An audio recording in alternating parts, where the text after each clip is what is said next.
Yo, what's good? So, I just was prompted to make this video when I saw Quantum of Conscience. I saw a thumbnail for his video he uploaded today.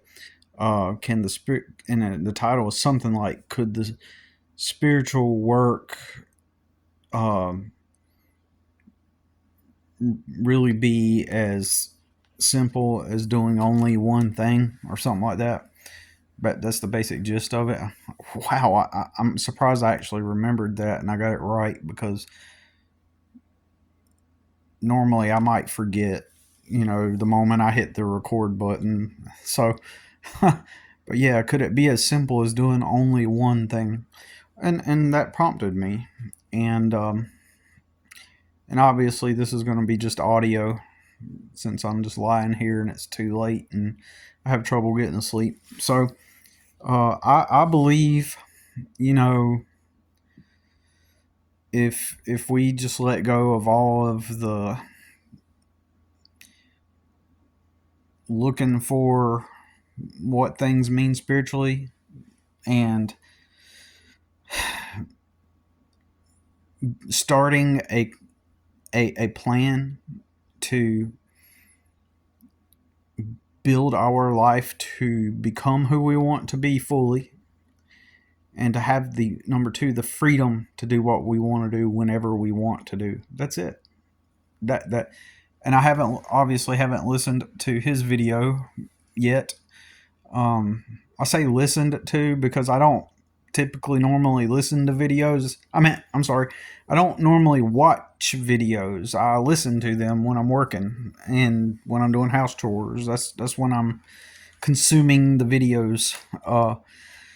So I always got my earbuds in. I'm listening. So that's what I mean by that. And I believe that it is, and I think I've mentioned this before. Like it needs to be something that you do for fun when you're exploring reality and trying to figure out how it works. It needs to be for fun. Now, our brains and just our human selves in general, we explore things because our brains are problem solving mechanisms. That's why when you experience these phases or periods when everything just seems to be okay, your brain will default to attempt to find a problem, or something. And once you become aware that your brain is just this thing that problem solves, that it's going to look for problems. It's not that you're a negative thinker or that you're thinking negative. It could just be simply that this mechanism that's in this skull, that your consciousness is seems to be inside of, it is just a problem solving mechanism. You are not the brain. It's just something that, while your consciousness is operating this bodysuit, uh, it has a brain that solves problems, and you are not it. You are not the brain. You are not the body. And uh, so you're just a mind that's operating this body, and or you're just a being that's operating this system, this body that you're in. Um, just like someone who would step inside of a mascot costume. So that's what it is. It's just a puppet, and I do believe that the relief. Oh, I mean, I'm getting ahead of myself. So, because it is a problem-solving mechanism, and that's what it does. Um, you just, I guess I'm repeating myself. You just got to be aware that that's what it's doing, and just be aware and comfortable with that. That's what it does. So it will. It looks for problems to solve. So, um, once upon a time, I was at a customer's house. Um, he was a landscaping customer. I just did the landscape maintenance around his property for a couple years, 2 or 3 years, and he was a rich guy. He lived in this mega, huge, enormous house inside of a big housing development with a golf course next to it. You know, the golf course was kind of like part of the neighborhood, if that makes sense. It was like a fixture within the community. It was part of it, I guess, if that makes sense. We got a lot of those around here, where there happens to be a golf course attached to it, kind of. I don't know if it's separately owned or how that works, but there are these neighborhoods that are built where golf courses are kind of part of the deal, or in some way it's like part of the, like if you go and live in that community, you got your golf course. You know, I guess kind of like, I guess it is part of the neighborhood. Like there's neighborhoods around here that have you know how apartments will have like a community pool for the residents. Well, these are like full houses in neighborhoods, and they have a community center, and they have a swimming pool that's the neighborhood swimming pool. You pay your HOA fees, and you know, oh man. So, anyways, he was this pharmacist, and over the years, he invested in houses. And so, at the time that I knew him, he had 10 houses, and he rented them all out. And I'm not sure what other kind of investments he made, but he moved down to southern Florida in Naples. So he moved into a gated community in Naples, into a house, and when you walk into the front door of the house, you are greeted immediately with an indoor swimming pool. And then the house was in like a horseshoe shape or a U shape, and to the left was the guest bedroom that I stayed in, and then wrapped around the pool was, you know, the next room over, which was his bathroom, or not bathroom, but bedroom. Well, his bedroom was like on the, because it wasn't square. It wasn't a square house. It was a U-shaped house, and so you walk in. There's an indoor swimming pool that has a fountain flowing in it, and maybe I'll find some pictures one day and I'll post them, because I made some pictures of myself, and I stayed down there for a few days, and he so I stayed in that guest bedroom, and he his it's hard to explain. It's like, if when you walk in, the guest bedroom's to the left, and if you look straight forward and then slightly to the left, like on the clock, like at 11 o'clock, that was his living room. And then if you go at 10 o'clock, it was his master bedroom. And then to the right of the center was this hallway, and there was a laundry room and I think another bedroom. And then to the right of that was the kitchen. And I don't remember everything about that house, but I should have gotten the address, and I think I did one. Yeah, I did. I looked it up one time. I'll have to find the pictures of it and and look up the address and find out how much that house was worth. But it was in a gated community in Florida, and it had a golf course in that neighborhood. And so that says a lot. If he's living in Naples in a gated community, the dude is loaded, right? And so, anyways, he was a cool guy. His name was Bruce. He had two dogs named Remington and Templeton, two little dogs, and um, and so he would always buy me a pizza for lunch, and for some reason he liked to buy me a pizza. Anyways, so what was my point? I'm getting all the way off topic, aren't I? So I moved him. He was my landscaping customer, but he asked if I could move his stuff, do like down to Florida for him, and so I drove a moving truck and I went down there, and he paid me and let me stay at his house. It was pretty cool.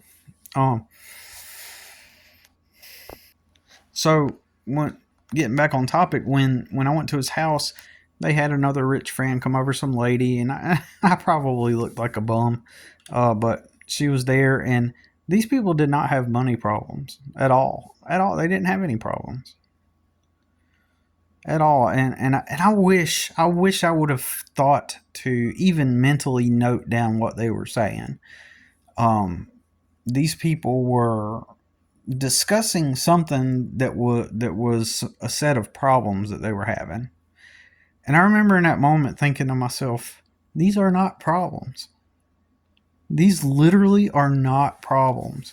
I remember thinking that to myself. It's like, and it made me think in that moment that they're just making up problems because they have no problems. Literally, they did not have problems. And they are making up situations in order to have problems because they are so well off and so set in life that they are and I'm telling you, the moment I was sitting there listening to these people talk, I said to myself, they don't have problems, and so they are literally making up problems in order to have problems to solve. And so the nature of the brain is to solve problems. It's just a part of the human body, this thing. And so that's my main point on that. And so so you're going to have this problem solving mechanism as long as you're the host of this flesh robot.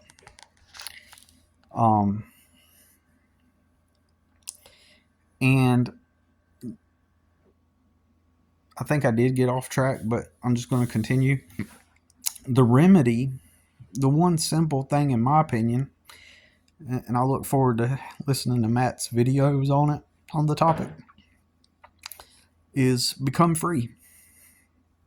Every single thing around you has been designed to enslave you. So how do you know you're free? You can wake up when you want and do what you want when you want. Simple as that. So, and if you ignore all the spiritual things, I was making the connection to the spiritual things, right? So the reason why, since we're problem solving creatures, we seek spirituality in order to solve things. That's why we seek the spirituality. We seek to understand and to know and to grow because we're trying to better our lives. I think by default, the nature of our existence is to increase and to solve problems, increase and make life easier on ourselves. Mentally, because our brain is a problem solving mechanism, our brains are designed to avoid threats, to avoid problems, to avoid negativity, so it focuses.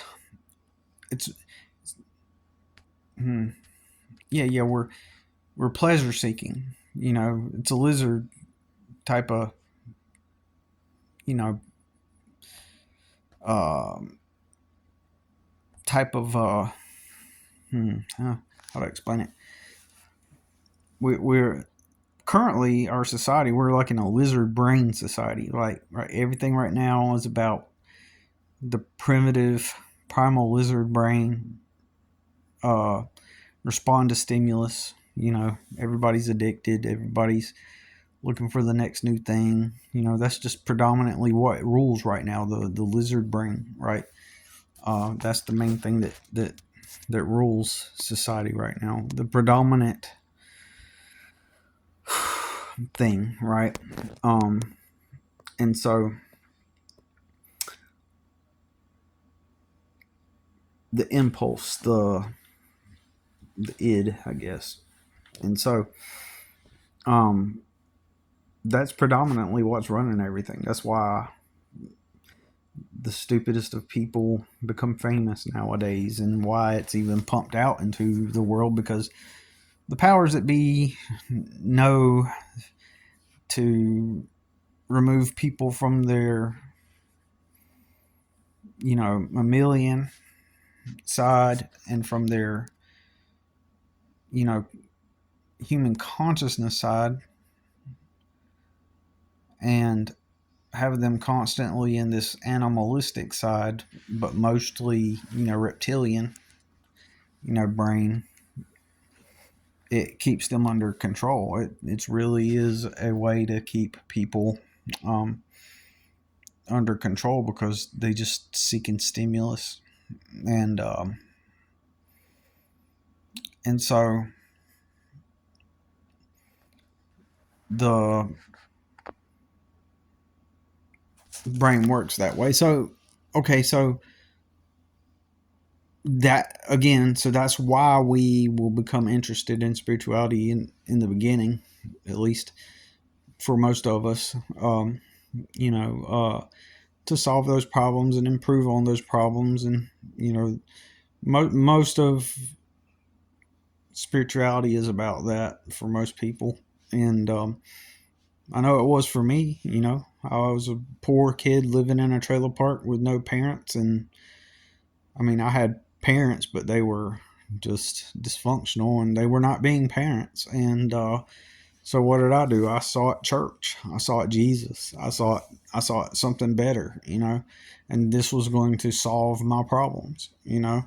I sought that truth. I looked for something that was going to help me rise above the situation. And so then going on that journey was me trying to get away from, an alcoholic environment with alcohol and cigarettes, and the neighborhoods I was in, which was full of other dysfunctional families, and drugs and domestic violence, and everything that's cool in society, right? The drugs, the smoking, and the drinking, and everything that's cool in society was everything that I was around as a kid, and which made me want to get away from it, while everybody else was all attracted to it and gravitated towards the things that I was growing up around. I was going the opposite way. I was attempting to escape all those things, which, as I've always talked about, that alone was the fundamental thing that made me somewhat of a social outcast, just because I went the opposite way of everybody else. Get to school, what does everybody want to do? Smoke, drink, get effed up, do drugs. And it's like, well, fuck, everybody's trying to become trailer park. That's the way I perceived it. Everybody wants to be fucking trailer park. They want to be like how I'm growing up, and I'm trying to escape it. But everybody wants to be that, it seems like. It's so fucking weird. So church was the only place that was advocating against that. Church, not only church, but TV shows like Boy Meets World and Saved by the Bell. They seemed, church and Boy Meets World, Saved by the Bell, and other, entertainment stuff seemed to want to go against how I grew up. But so obviously I found value in those things. I attempted to, I was persuaded by those things, right? And um,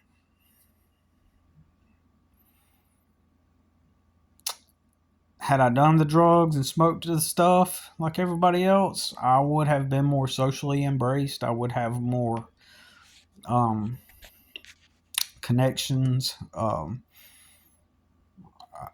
If only I had succumbed to peer pressure, but I never did, and so paradoxically, it has a negative side effect of. But I sought church, spirituality as a way to solve the problem, right? So is the beginning way to solve the problem was to find Jesus, right? That was the first step into trying to solve my dysfunctional family. And so when that wasn't working, you know, it's not like I consciously did this, right? But I'm just saying it's like everything just unfolded organically, right? So when I was like 16 or so, um, I learned about what psychology was, and I took a psychology class in high school. And because I was curious about how things worked, how the mind works, and I wanted to understand how the mind works, and I was intrigued by it, and I was drawn to it. Now, when you're drawn to it, and you may not even you're half consciously aware that it's because you want to fix things around you, right? So it's kind of like a half and half. Part of you knows that, part of you just goes, oh, this is some interesting stuff. Same with the religion. Like, oh, Jesus is the truth. Oh, so this is what reality is. This is what happened. Jesus, God sent his only begotten Son onto earth to die for our sins, and so that we can accept him as our Lord and Savior, and then he comes back. Oh, that's interesting. But what?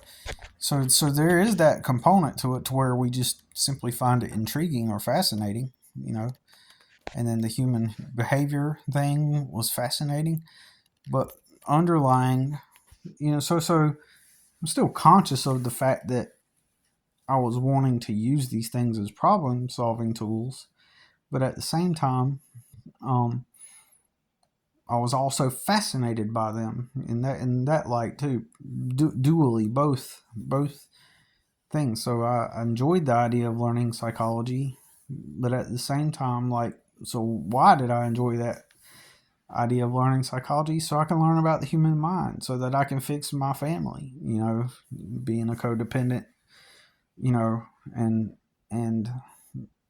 not even understanding that, that codependent need to want to fix the family, being the black sheep of the extended family, and then being the so all these dysfunctional family roles that they talk about, like the golden child and the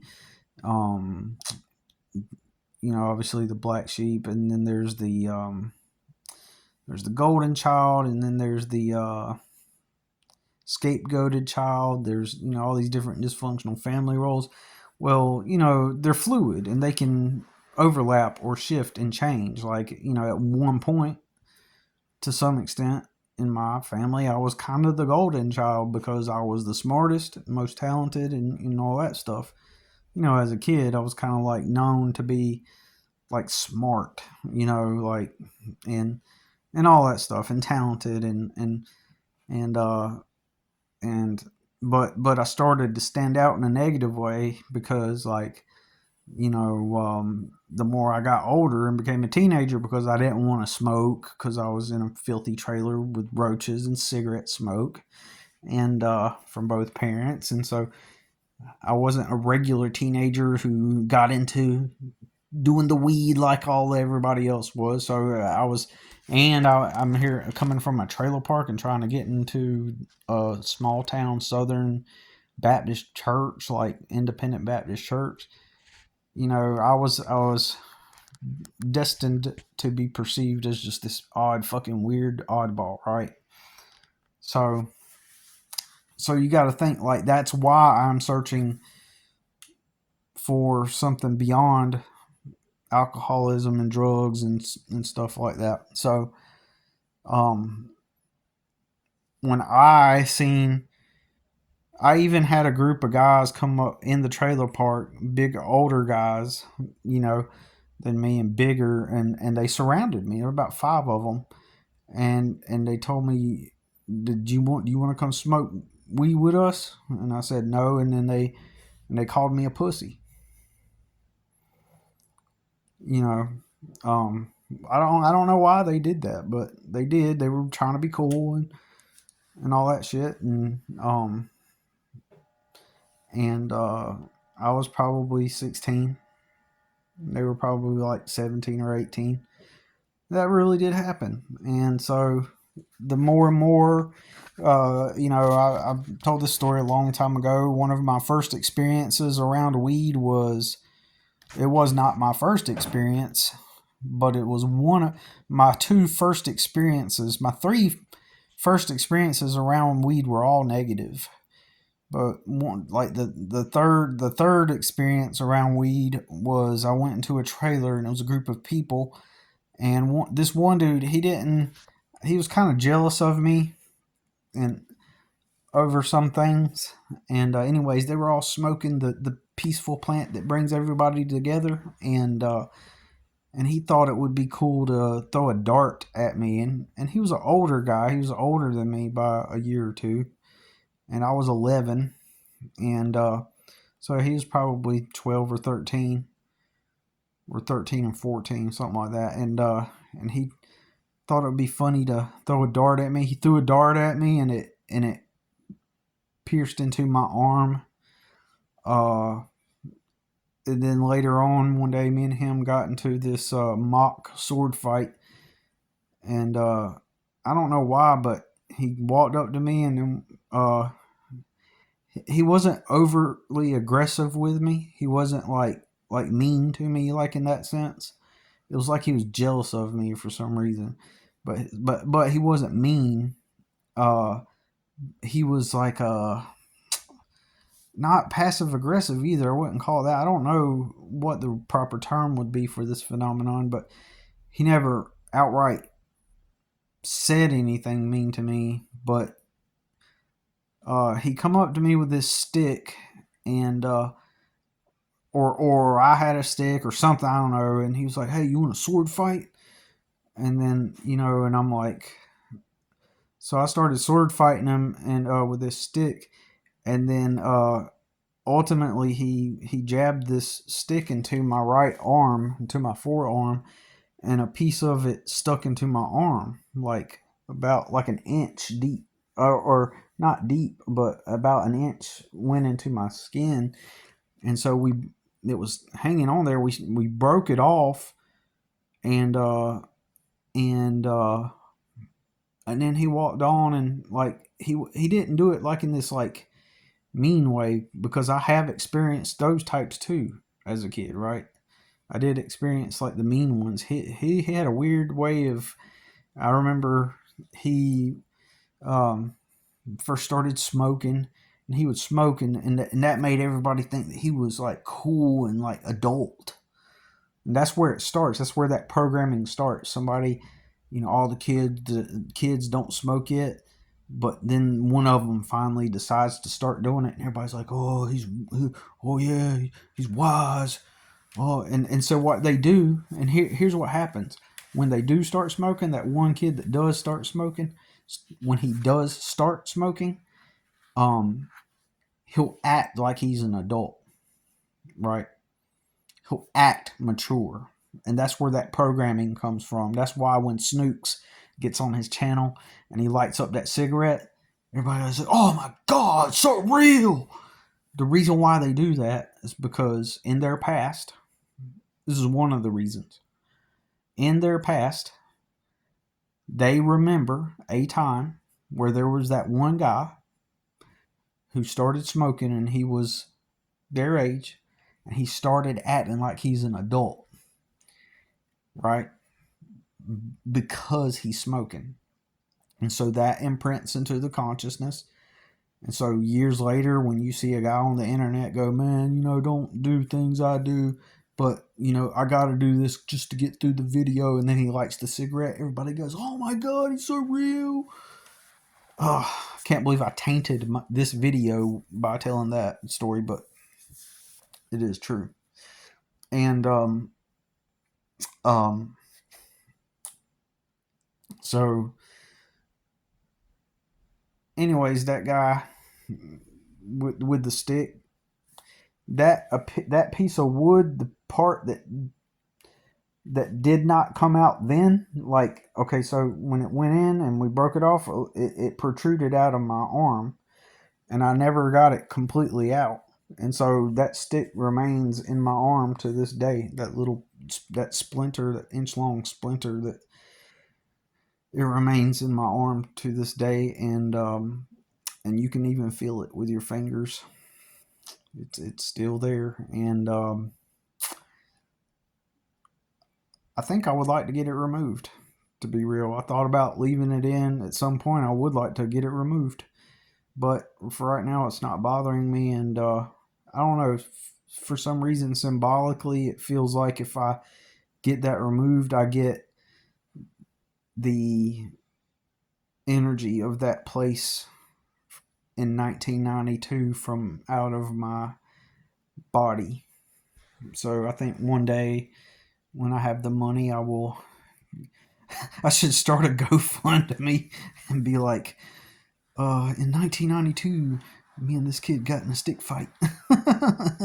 And I just want to get this stick out of my arm and leave the past behind me. Can you please donate today? I think I might really do that. I can't afford it. Can you help me please get the stick from 1992 out of my arm? I'll get it out of my arm, clean it up, and then you know how like roots grow around things in the ground. Maybe all my blood vessels have grown around it, and if I pull it out, I'll bleed to death.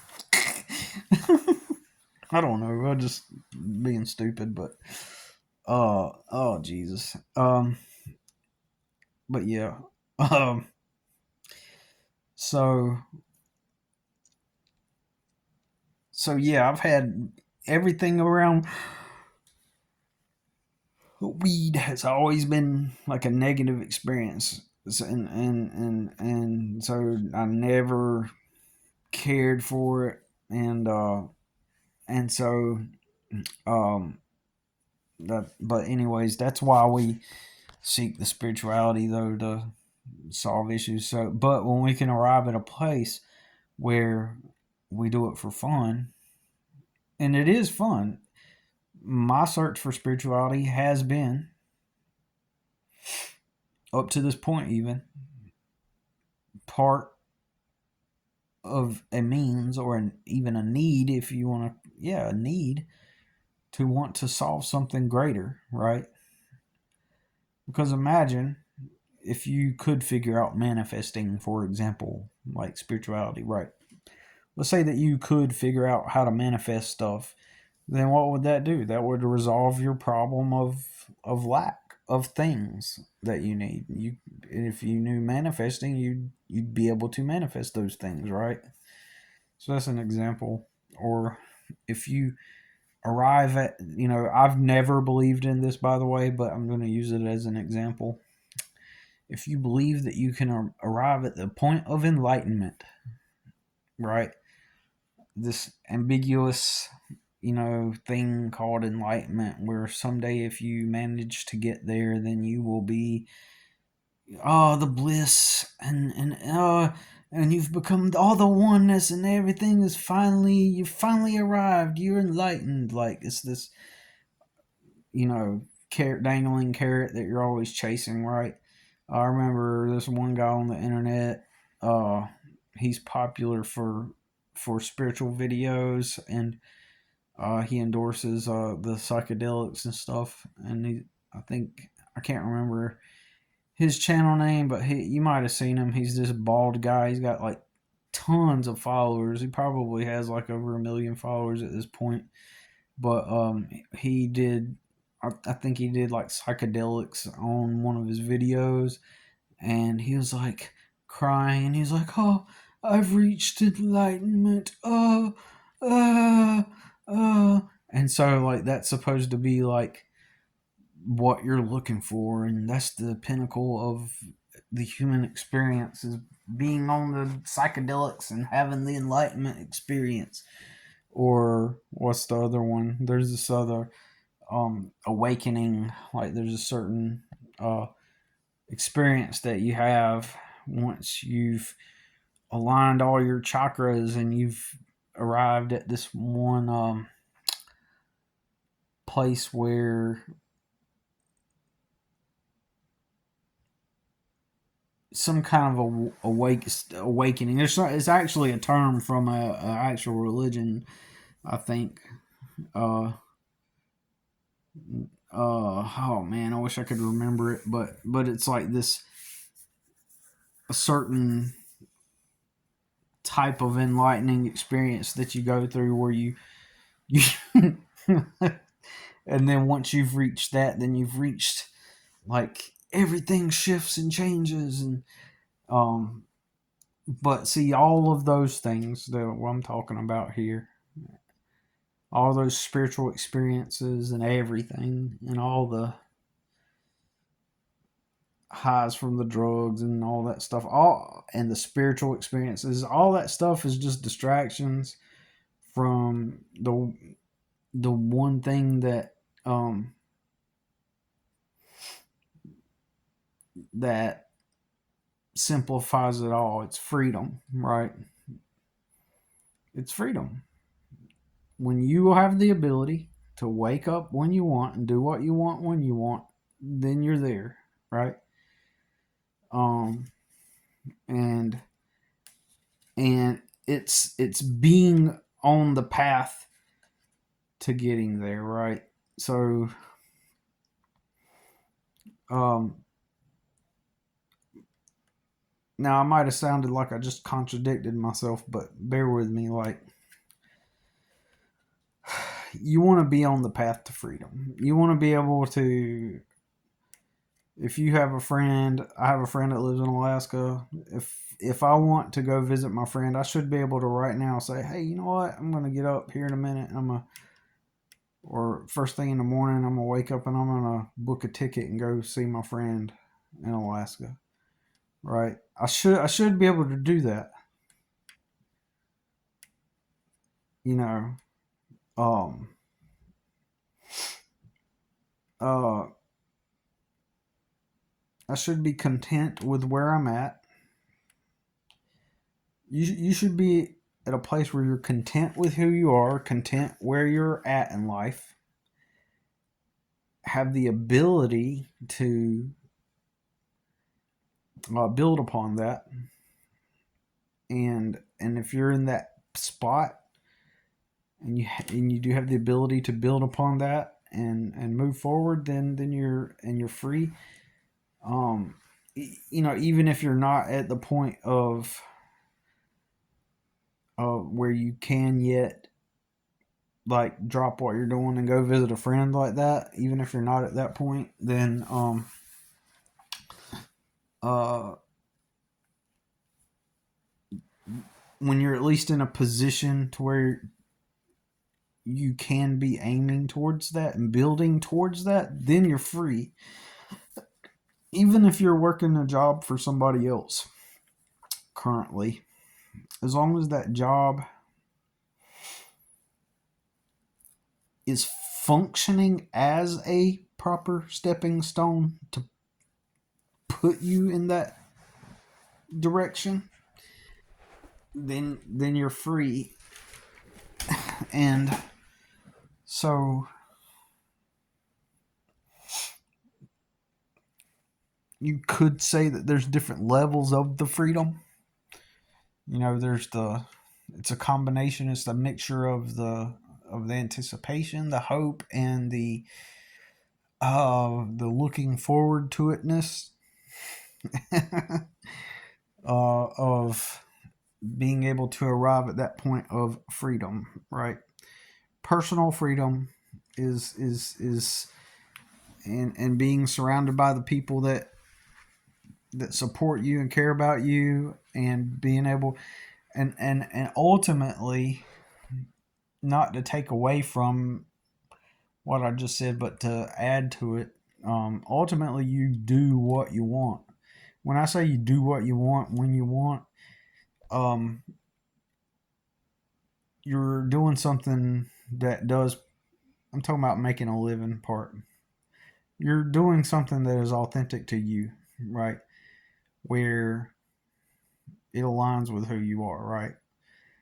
It aligns with your authentic, true self, right? And that is the freedom, you know. Um, I'm trying to make it. It's pretty simple. I'm trying not to make it sound too complex. Oh, but it is simple. You're free to wake up when you want, to do what you want, and what you are doing is also providing value to others, really. Like, for example, let's say that you want to be an artist and make things out of things and paint pictures. And the moment that you wake up and your job is to make things and sell to people and to make the things that you want to make and sell to people and they buy it and it's a win-win because that's what they wanted and they will enjoy receiving that item from you. Then you are free once you're in that position. uh Also do believe it's a mental state. It is like it's a state of freedom. Like, you know, even in other words, even when and if people are trying to stop you, um when you can have something that you can look forward to and you know that you have the ability to get there despite what people try to do to set you back, then you're free. But ultimately, let's just make it simple. You wake up tomorrow and you're doing anything you want, and that thing that you want to do is helping people in some way, or okay. Let me try to make this simple. My bad. All right, you have the ability to wake up and do what you want when you want. You have the money or the means to do whatever you want, and but uh, let me try to make it even more clear with a photo negative example. Okay, all right. I have a relative, as a lot of you guys know, um, who is famous, right? Internet famous, millions of followers, millions and millions of views. He is free, but he's a slave. Okay, he is free because he can go on the phone and make some stupid video and rile some people up, and then he'll get paid some money off of TikTok, and he'll get money, and he's got so much social leverage by being famous that he could hit virtually anyone up, and he could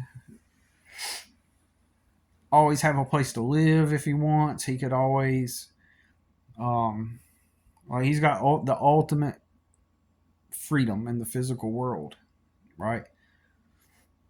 Uh, People will send him free stuff. If he ever needs a ride, he'll never go hungry. He'll never go homeless. But he's not free because he's not aligned with any purpose, right? He doesn't have a thing that he's actually passionate about or actually engaged in that is his authentic true self, right? He's undisciplined. He's over the past 8.5 years since he's been famous, he has rented properties to live in, and then he ends up never being able to afford to pay the rent, or or whatever. So he rented one house, and then when that didn't work out, and a landlord kicked him out, he rented another place, And when he couldn't afford that and couldn't pay the rent, he rented another place. And then while he was renting there, he bought a tour bus. And after he had to move out of that house, he was going to plan to live in his tour bus. And then when he couldn't keep up with this, what he does is he gets all this money and he blows it because he's stupid and irresponsible and he never has any money. So he has to sell the tour bus. And then he's back to where he always has been before he was famous, hopping around on people's couches, doing nothing. And he's known for several different things, but he's not someone that is free because and then and then he ended up back living on mama's couch for a little bit and then just today he got his apartment. He got him an apartment in a local apartment complex, some old apartments around here. They're pretty decent apartments, but they're basically your standard apartment, right? And he can afford it based off of just being uh, famous. Everything about his life is a lie. He has to exaggerate things. Like, for example, he's probably telling everybody at this point, yeah, I'm just going to rent this apartment for a while and just kind of focus on my goals. And it's all fake stuff. He has to hype them up because he's not someone with a passion for something, right? He's someone that has dabbled in everything here and there, and he wanted to be a rapper. And so, uh, small town people, that small town rapper guy that wanted to be a rapper, but he never has his crap together. Well, he didn't even get famous for being a rapper or doing rap, but his whole brand isn't even centered around being a rapper. You know what I'm saying? Like even his whole brand isn't who he is. He became that way by accident after going viral. So, for example, imagine I don't know. This is just kind of random. Imagine that somebody was recording and they said, "Open this mayonnaise jar. I can't get it open, please."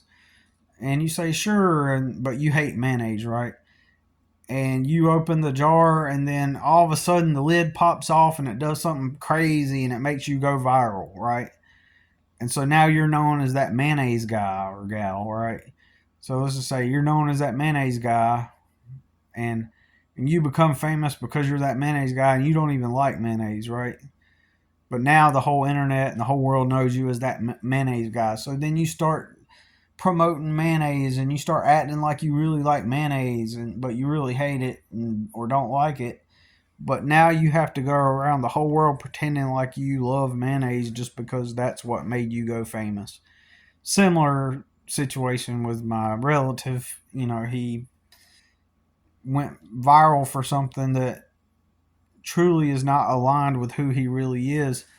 And so, you know, the dude does not have any discipline. He's occasionally every few months he'll feel like being a rapper again, and he'll pop out a song and then and he'll try to make it sound all emotional, and he's hoping that that song pops off and that everybody will go, "Oh my God, you're so incredible! Your song is so awesome!" And then he thinks that like he'll become a worldwide rapper, and everybody's gonna know him and love him, and he thinks it's all gonna pop off and bullshit. And he has no real ambition towards anything, right? He's always just dabbling here and there. So that's an example of having freedom, but you're not free. So that's the opposite of what I mean when I say freedom. So that's the opposite of it. So just because you have the ability to do anything you want when you want doesn't mean that you're necessarily free. Um, but you actually do want to get to that point to where you are free. But the difference is you are doing what you want, and you have the leverage to do what you want. And for some of us, maybe even most of us, in order to get there, we navigate in the 3D. We stop trying to, leverage the spiritual to try to figure things out and to try to understand it to get out of it. And we just get back into this physical world and say, okay, well, what do I need to get freedom? At least get freedom in this 3D world. So for me, it was the first step was getting away from working for other people, and that was to start a business. Well, what did I know more than anything? Well, I knew landscaping more than anything, because when I was poor and I was forced to do work to make money, landscaping was what worked, right? And then I worked for other people doing all kinds of different jobs, though, like warehouses and restaurants and janitor and everything low level, entry level, because when you're poor, you don't have choice. And so you just go to whatever place will let you come there, and they'll cut you a check, right? Cut you a little check, and then, the rest is up to you, right? And so uh, I had to get out of that hellhole, and the only thing I knew was landscaping, so I started advertising landscaping services. And so that's the first step towards freedom. At least the I have the freedom to leverage my landscaping experience and get my own clients and start on the path towards freedom, right? Um, and then and there's tons of you people out there that got it way better than me, and y'all could be working your full-time job and then doing the landscaping on the side, until you get to quit your job. And then but anyways, so there's that. So that's a stepping stone towards freedom. It's like one of the first phases, at least. Now, if you can skip that, if you can skip having to, like, if it's what, like, for example, let's say that you want to draw or paint pictures. Let's say that you want to be a painter, and maybe you could skip the step that I've had to do, because I had to just up and quit my jobs in order to do the landscaping, or else it wouldn't have worked for me. So I had to up and quit and be homeless for a while in order to build my client list up. So maybe you already have a job that pays you enough to afford your place where you get to stay and have showers at night, right? And sleep. And so maybe you can transition to doing what you really want, like painting pictures. Maybe you can transition over uh, from the job to doing what you really want full time, right? So on this earth, you are going to be offering, if you are free, you are going to be offering something to the world in exchange for that freedom. In other words, so when I say you wake up and do what you want when you want, you're going to be engaged in something that provides value to the world in some way.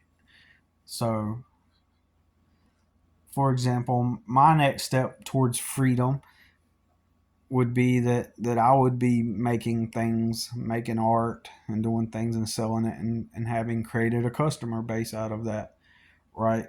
Um, and I was going to say, for some of us, it might mean minimalizing, selling a bunch of stuff, material things that we own, uh, moving out of where we stay and finding something really cheaper, someplace where we can take and live super cheap as opposed to our current state. So work within the 3D to build the life you want, uh, and become free that way. And ultimately, once you are free, let's say that in 2029, a few years from now, you know, I let's just say I rent a small trailer, right? Mobile home trailer. And I bring enough income. Let's say I'm living in a small rented trailer, and I am bringing enough income in to pay for my rent there, save money, invest money, and I'm doing what I want. Like I make and sell things for a living, and I'm free to do what I want when I want. And so, if I want to go visit my friend in Alaska, I can go whenever I want, when I want, because I got enough money and I've got enough leverage. Now I'm free. So I don't mean to make this. I mean to try. I tried to make it as simple as possible, but it's basically when you're doing what you really want to do, and you're free to do what you want when you want. That's it, to the best that I can describe it. So, anyways, that's all I got to say about it, and hope y'all, you know, hope this was helpful in some way, and we'll talk to you soon.